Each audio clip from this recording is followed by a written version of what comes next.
Room open ആയിട്ടോ അല്ല, ആള് റൂം കയറിയിട്ട് കുറ്റി ഇടുന്നുണ്ട്. അപ്പൊ ഞാൻ ചോദിക്കുന്നുണ്ട് എന്തിനാ കുറ്റി ഇടുന്നത്. അപ്പൊ ഇത് പറയുന്നുണ്ട് പുറത്ത് വെച്ചപ്പെട്ട ആൾക്കാർ will have some privacy. Okay, ആള് ക്ലോസ് ആവാൻ തുടങ്ങിയതിന് ശേഷം ഞാൻ പറഞ്ഞു എനിക്ക് ഐ എം സ്കേർഡ്, ഇങ്ങനത്തെ കാര്യങ്ങൾ എനിക്ക് അത്രയും കംഫർട്ടബിൾ അല്ല എന്നുള്ള കാര്യം ഞാൻ പറഞ്ഞിരുന്നു. പക്ഷെ ഓൾ ഓഫ് എ സഡൻ ആള് ചോദിച്ചത് എന്താന്ന് വെച്ചാൽ ഞാൻ സ്കോട്ട് ചെയ്ത് തരട്ടെ എന്നാ. എനിക്ക് മനസ്സിലായി എന്തോ സെക്ഷുവൽ അപ്രോച്ച് രീതിക്കാണ് ആള് സംസാരിച്ചത്. അപ്പൊ ഞാൻ പറഞ്ഞു വേണ്ട, ഞാൻ കംഫർട്ടബിൾ അല്ല, ഞാൻ അവിടെ നിന്ന് എണീറ്റു, നമുക്ക് പോവാം, ഇത് റൂം തുറന്ന് പോവാന്ന് പറഞ്ഞു. അപ്പോൾ ആള് ഫോഴ്സ്ഫുള്ളി എന്നെ ഞാൻ നിന്ന സ്ഥലത്ത് എന്നെ പിടിച്ച് ഉമ്മ വയ്ക്കുമായിരുന്നു, ഫോഴ്സ്ഫുള്ളി ഉമ്മ വയ്ക്കുമായിരുന്നു. എന്നിട്ട് ഞാൻ പറഞ്ഞു ഓക്കെ, ഞാൻ ഓക്കെ അല്ല, നമുക്ക് പുറത്തു പോയിരിക്കാം. ദളിത് സംഗീതത്തെക്കുറിച്ച് റിസർച്ച് ചെയ്യാവുന്ന അങ്ങേയറ്റം അക്കാഡമിക്കായ ഉദ്ദേശത്തിൽ പലരെ കോൺടാക്ട് ചെയ്തതുപോലെയാണ് വേടൻ എന്ന ഹിരൺദാസ് കുരളിയെ ബന്ധപ്പെടുന്നത്. അത് പക്ഷേ ജീവിതത്തിൽ വല്ലാത്തൊരു അനുഭവമായി മാറി.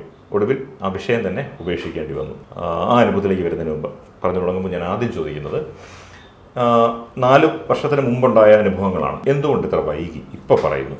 മുന്നേ മീറ്റുമായിട്ട് നമ്മൾ കുറച്ച് സർവൈവേഴ്സ് സംസാരിച്ചായിരുന്നു, ഇതിനെ പറ്റിയ അനുഭവങ്ങൾ ഷെയർ ചെയ്തായിരുന്നു. അത് കഴിഞ്ഞ് എൻ്റെ പ്രിവിലേജ് കൊണ്ട് തന്നെ എനിക്ക് ഇതിൽ നിന്ന് മാറി നിൽക്കാനുള്ള ഒരു സ്പേസ് ഉണ്ടായിരുന്നു സ്റ്റഡീസിൻ്റെ ഭാഗമായിട്ട്.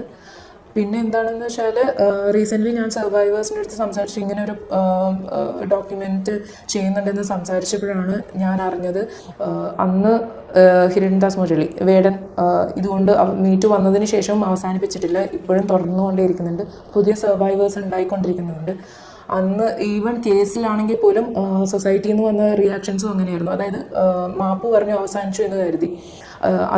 പിന്നെ അതിന് ശേഷം വേടനെ സപ്പോർട്ട് ചെയ്താണ് എല്ലാവരും നിൽക്കുന്നത്. ഈ ഒരു ഇൻ്റർവ്യൂവിൽ വേടൻ പറയുന്നുണ്ടായിരുന്നു, അത് വേടൻ എന്നുള്ളത് വേടൻ്റെ പേര് വേട്ടയാടുന്നവ മാത്രമല്ല വേട്ടയാടപ്പെടുന്നുണ്ട് എന്നുള്ളത്. പക്ഷെ എനിക്ക് മനസ്സിലായത് ഈ ഒരു ഫെയിമിൻ്റെ പുറകിൽ, ഐഡൻറ്റിറ്റിൻ്റെ പുറകിൽ ആള് സ്ത്രീകളെ വേട്ടയാടിക്കൊണ്ടിരിക്കുന്നുണ്ടെന്ന് എനിക്ക് മനസ്സിലാക്കാൻ സാധിച്ചത് ലാസ്റ്റ് റീസെൻ്റ്ലി സർവൈവറിനോട് സംസാരിച്ചുകൊണ്ടാണ്. നമ്മൾ മുന്നോട്ട് വന്നില്ലെങ്കിൽ ഇനിയും സർവൈവേഴ്സ് ഉണ്ടായിക്കൊണ്ടിരിക്കും എന്നല്ലാണ്ട് വേടനായിട്ടൊന്നും നിർത്താൻ പോകുന്നില്ലെന്ന് മനസ്സിലാക്കിയതുകൊണ്ടാണ് മുന്നോട്ട് വരാൻ. റിസർച്ചിന്റെ ആവശ്യത്തിന് വേണ്ടി തന്നെയാണ് ഈ സംഭവം നടന്നത്. ഡിസംബർ 20, 2020 നടന്ന സംഭവം എന്താണെന്ന് വെച്ചാൽ ഇങ്ങനെ ആള് അതിനുശേഷം കോണ്ടാക്ട് ചെയ്തിട്ടുണ്ടായിരുന്നു. കൂടുതലും മെസ്സേജുകളെക്കാട്ടിലും ആള് വിളിക്കുകയാണ് ചെയ്യുക. ആവശ്യമായിരുന്നു. എനിക്ക് തോന്നിയതെന്ന് വെച്ചാൽ എൻ്റെ കമ്മ്യൂണിറ്റിയിൽ നിന്ന് വരുന്ന ഒരാളാണ് വേടൻ, ദളിത് കമ്മ്യൂണിറ്റി. അതുകൊണ്ട് തന്നെ എനിക്ക് റിസർച്ച് ചെയ്യുമ്പോഴും ഒബ്വിയസ്ലി നമുക്കൊരു പ്രൗഡ് ഫീൽ ഉണ്ടാവുമല്ലോ. ഞാനിപ്പോൾ എന്തിനാണോ റിസർച്ച് ചെയ്യാൻ ശ്രമിക്കുന്നത്, എൻ്റെ ദളിത് കമ്മ്യൂണിറ്റിയിൽ നിന്ന് ഒരു റിസർച്ച് വരുമ്പോൾ അത് നമ്മുടെ നാട്ടുകാർ മാത്രമല്ല, ഒരു ഗ്ലോബൽ റീച്ച് കൂടെ കിട്ടുന്ന ഒരു ഗുണകരമായ ഒരു കാര്യമാണ്. അതിൽ പ്രൗഡായിട്ട് തോന്നി. പിന്നെ അത് മാത്രമല്ല, അതിൻ്റെ ആവശ്യമുണ്ടെന്ന് എനിക്ക് തോന്നി. കാരണം ആൾക്കാരെ കൂടുതൽ എന്റർടൈൻമെന്റ് ചെയ്യിക്കുന്ന ഒരു ജോണർ കൂടിയാണ് റാപ്പ്. എറണാകുളത്ത് അധികം സ്ഥലങ്ങൾ അറിയത്തില്ലായിരുന്നു. ഞാൻ നിൽക്കുന്ന സ്ഥലത്ത് ആള് വന്ന് പിക്ക് ചെയ്തു. ആളുടെ ഫ്രണ്ട്സും ഉണ്ടായിരുന്നു. ഞാൻ റിസർച്ചിന്റെ കാര്യം പറഞ്ഞിട്ട് മീറ്റ് ചെയ്യാം, ഓക്കെ നമുക്ക് മീറ്റ് ചെയ്യാം, നമ്മുടെ പാട്ടിനെ പറ്റി സംസാരിക്കാം, കുറേ കൂട്ടുകാരുണ്ട്, പരിചയപ്പെടാം, ഇങ്ങനെയൊക്കെ പറഞ്ഞിട്ടാണ് പോകുന്നത്. എത്തിയ ഉടനെ തന്നെ ആൾക്കാർ സംസാരിച്ചു. അവൻ്റെ ഫ്രണ്ട്സിനെയും 2-3 ആൾക്കാരെ എനിക്ക് ഓൾറെഡി പരിചയപ്പെടുത്തി തന്നായിരുന്നു. അവരൊക്കെ കണ്ടു, ഞാൻ എന്താ ചെയ്യുന്നത്, അവരെന്താ ചെയ്യുന്നത്, ഇങ്ങനെ ഒരു പുതിയ പ്രൊജക്റ്റ് ഉണ്ട് വരുന്നത്. അങ്ങനെ സംസാരിച്ചു കൊണ്ടിരിക്കെ ഇയാൾ പറഞ്ഞു നമുക്ക് റൂമിലോട്ടിരിക്കാം, ആളുടെ പാട്ട് കേൾപ്പിക്കാം. വേടൻ പറഞ്ഞു. വേടൻ ഞാൻ മാത്രമായിരുന്നു എന്നിട്ട് റൂമിൽ പോകുന്നുണ്ടായത്. I was fine. Maybe അവിടെ ഒച്ചപ്പാടും ആൾക്കാർ കൂടുതലും ഉള്ളത് കൊണ്ടായിരിക്കാം. ഞാൻ പിന്നെ വേറൊരു ഉദ്ദേശം അതിന് ഞാൻ കണ്ടുമില്ല. അല്ല, ആള് റൂം കയറിയിട്ട് കുറ്റി ഇടുന്നുണ്ട്. അപ്പൊ ഞാൻ ചോദിക്കുന്നുണ്ട് എന്തിനാ കുറ്റി ഇടുന്നത്. അപ്പൊ ഇത് പറയുന്നുണ്ട് പുറത്ത് വെച്ചപ്പെട്ട ആൾക്കാർ will have some privacy. Okay, ആള് ക്ലോസ് ആവാൻ തുടങ്ങിയതിന് ശേഷം ഞാൻ പറഞ്ഞു എനിക്ക് ഐ എം സ്കേർഡ്, ഇങ്ങനത്തെ കാര്യങ്ങൾ എനിക്ക് അത്രയും കംഫർട്ടബിൾ അല്ല എന്നുള്ള കാര്യം ഞാൻ പറഞ്ഞിരുന്നു. പക്ഷെ ഓൾ ഓഫ് എ സഡൻ ആള് ചോദിച്ചത് എന്താന്ന് വെച്ചാൽ ഞാൻ സ്കോട്ട് ചെയ്ത് തരട്ടെ എന്നാ.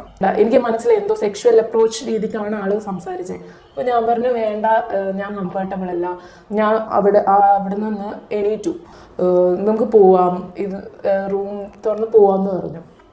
അപ്പോൾ ആള് ഫോഴ്സ്ഫുള്ളി എന്നെ ഞാൻ നിന്ന സ്ഥലത്ത് എന്നെ പിടിച്ച് ഉമ്മ വയ്ക്കുമായിരുന്നു, ഫോഴ്സ്ഫുള്ളി ഉമ്മ വയ്ക്കുമായിരുന്നു. എന്നിട്ട് ഞാൻ പറഞ്ഞു ഓക്കെ എനിക്ക് ഞാൻ ഓക്കെ അല്ല, നമുക്ക് പുറത്തു പോയിരിക്കാം, എല്ലാവരുടെയും കൂടെ ഇരിക്കാം. ആൾക്കാരുടെ കൂടെ ആകുമ്പം ഐ ഫെൽറ്റ് ഓക്കെ ഇങ്ങനത്തെ ഒരു അപ്രോച്ച് ആയിരിക്കില്ല എന്ന് എനിക്ക് തോന്നിയതുകൊണ്ടായിരിക്കും ഞാൻ പറഞ്ഞു.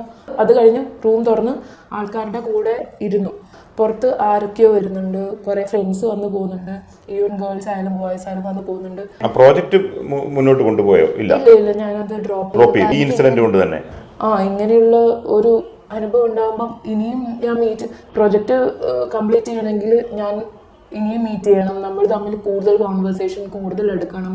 ഇങ്ങനെയൊക്കെ ഒരു ബന്ധം സ്ഥാപിച്ചിട്ട് തന്നെയാണല്ലോ പ്രൈമറി സബ്ജക്റ്റ് എന്ന് പറയുന്നത് ഇയാളും ഇൻഫർമേഷൻ ആണ്. അതുകൊണ്ട് തന്നെ എനിക്ക് അതിലോട്ട് ചെയ്യാൻ താല്പര്യമില്ല.